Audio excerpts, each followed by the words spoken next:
नमस्कार दोस्तों, आप सभी का स्वागत है इस पवित्र वीडियो में।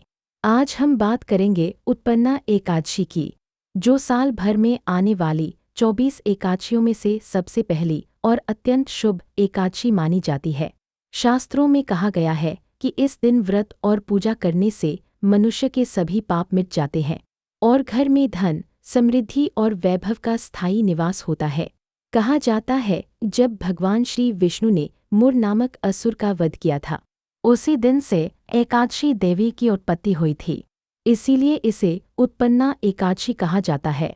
जो व्यक्ति श्रद्धा और नियम से इस दिन पूजा करता है, उसके जीवन में धन की कमी कभी नहीं रहती और घर में लक्ष्मी और सुख शांति स्थायी रूप से बस जाती है। दोस्तों, उत्पन्ना एकादशी का व्रत भगवान विष्णु को प्रसन्न करने वाला माना गया है। जो भी व्यक्ति इस दिन व्रत रखता है या उपवास करके हरि नाम का स्मरण करता है, उसके जीवन से दरिद्रता समाप्त होकर समृद्धि का द्वार खुल जाता है। आज हम आपको बताने जा रहे हैं कुछ ऐसे सरल उपाय जो इस पवित्र एकादशी की रात को करने से माँ लक्ष्मी आपके घर में स्थायी रूप से निवास करती है। उपाय 1, व्रत और स्नान संकल्प। समय 15 नवंबर 2025 सूर्योदय से पहले सुबह ब्रह्म मुहूर्त में यानी 4 से 6 बजे के बीच उठे, स्नान करें, स्वच्छ वस्त्र धारण करें और मन में शुद्ध संकल्प ले।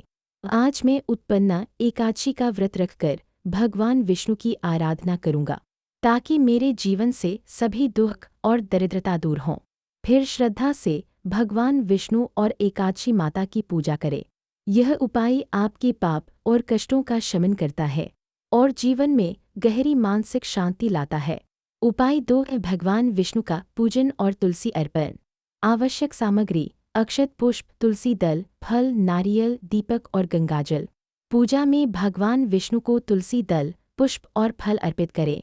दीपक दिखाएं, फिर शुद्ध गंगाजल से अभिषेक करें। अब शांत मन से मंत्र जपे। ओम नमो भगवते वासुदेवाय। कम से कम 1 माला और यदि संभव हो तो 11 या 21 माला का जाप करें। विष्णु और तुलसी के पूजन से घर में लक्ष्मी का स्थायी निवास होता है और मन की अशांति समाप्त होती है। उपाय 3, रात्रि जागरण, भजन और कथा श्रवण। समय: एकादशी की रात में भक्ति भाव से भगवान विष्णु के भजन गाएं या उनके कीर्तन सुने। श्री विष्णु सहस्रनाम का पाठ करें या जो ना कर सकें वे बस जपें। ओम नमो भगवते वासुदेवाय।